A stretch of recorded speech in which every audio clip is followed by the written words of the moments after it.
So we got ourselves some interesting pictures here.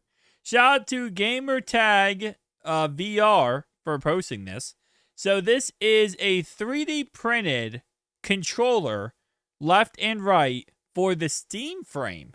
So yes, obviously the rumored Steam frame that keeps getting delayed, it feels like, because of the RAM shortage. That's actually the recent rumor, is that the reason why I got delayed is still getting delayed, this in the Steam machine, is because of RAM issues, which is kind of crazy because RAM, I feel like for the most part, RAM prices have definitely gone down.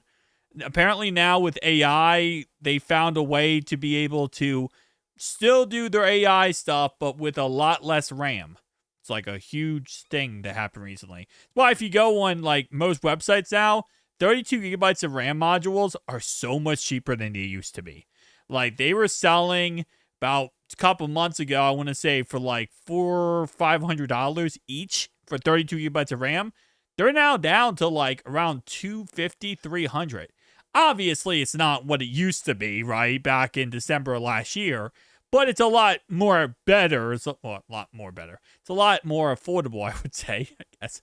I don't know. It's still not great, but still. So this is what the controller looks like. And so I'm not sure if this guy actually did this or if it was someone else did this. But they 3D printed what they look like compared to the Meta Quest 3 controllers. And they are large. Yeah, they are large.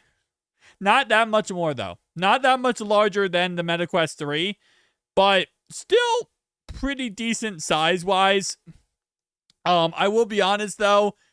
I love the Meta Quest 3 controllers. They just feel so perfectly in my hand. I have big hands, so that might be why. But if you have smaller hands, you know, you might not love the Steam frame controllers. I don't know.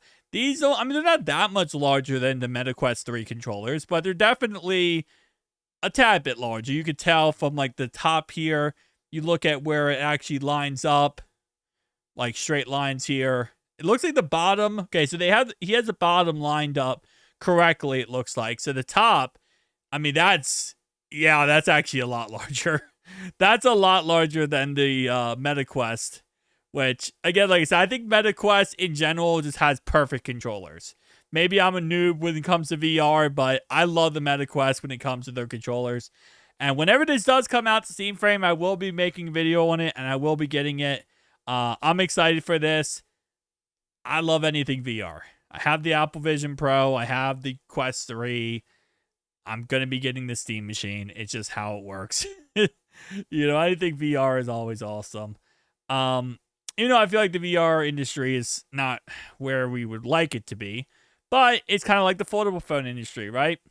And recently we saw some price hikes for the Quest 3 where it's now $100 more. So that's not going to help out. But it does look like they actually replicated perfectly the 3D printing model of it. You got the 4 buttons right here. You got the one right here, and then you have obviously the analog stick, which I haven't seen any not speculation.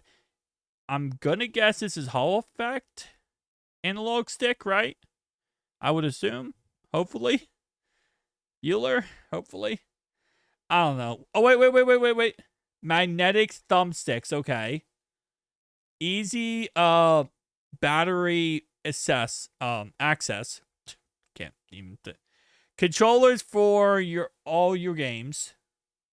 Wait, hop between VR and non-VR games. Steam frame controllers are designed with a split gamepad layout to work with your whole Steam library. Okay, so just like this Steam controller, I believe it's going to only work with Steam games, not, non-Steam games, which I guess you can just kind of expect that. But yeah, okay. I mean, still cool. We got the Steam controller coming soon, Steam Deck, the Steam machine, and the Steam frame. This, by the way, as we said before, coming out May 4th for $100, which, for what it is, it's a good controller. And it has this cool thing where it magnetically charges, which I really like. I think that's a huge W. But yeah, tell me down below your thoughts and opinions. Again, it all depends on the prices, whether or not these products will be successful. Again, like I said, I own an Apple Vision Pro. It's $3,500. But still, I mean, it depends on what, the prices are, whether they'll be as successful as they want to be. But with the RAM shortage, you never know. Peace out, guys.